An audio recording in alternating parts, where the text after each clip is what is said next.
This is a good question. I have seen this is on the cover of The Economist. You see the big title, The Great Fall of China. I would think this is a bit exaggerated because I think that all the economy have to go through all the cycles. There's a boom, there is a contraction. I wouldn't think this is necessarily this is a great fall. China was growing like more than 10% for more than 2 decades, and now it's correcting itself. It's moving in a different gear.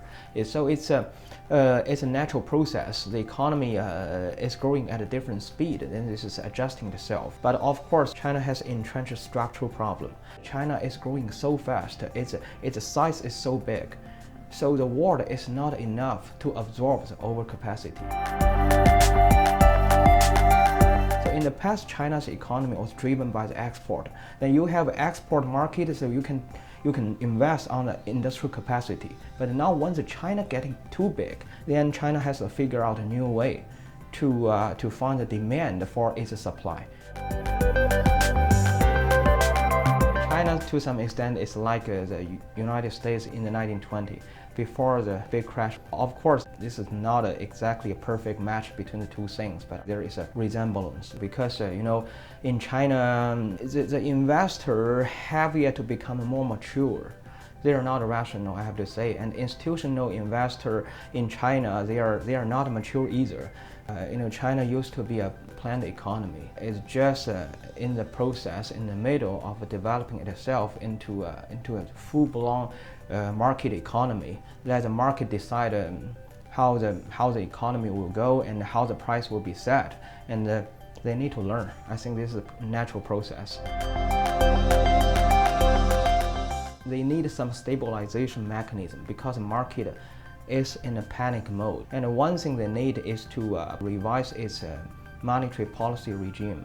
Now the problem is China is releasing lots of short-term liquidity, inject lots of this kind of things into the banking system. But on the long-term liquidity, it's really tight.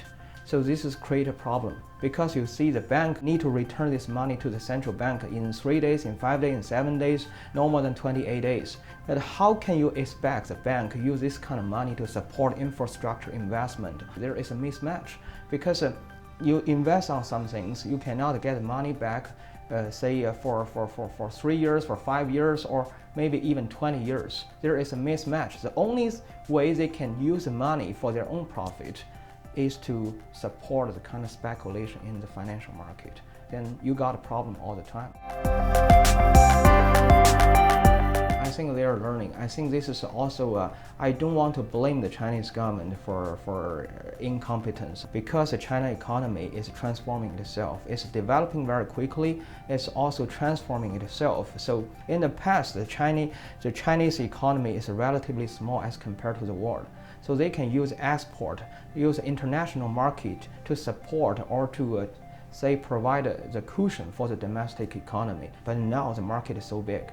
And it's not Chinese government is losing control. They just need to find out a new way to do it. What they did in the past is like they play the football on the court as athletes, as a player, and they are also the referee, and they are also the coach. They teach people what to do. Now they need to do a different thing. You just maintain the rule of the market to set up the infrastructure and let the market play by itself. The market is always fluctuating, and the Chinese stock market is not a mature one. So I would expect lots of volatility. And I think the international capital flow is also very volatile because now we have so much uncertainty.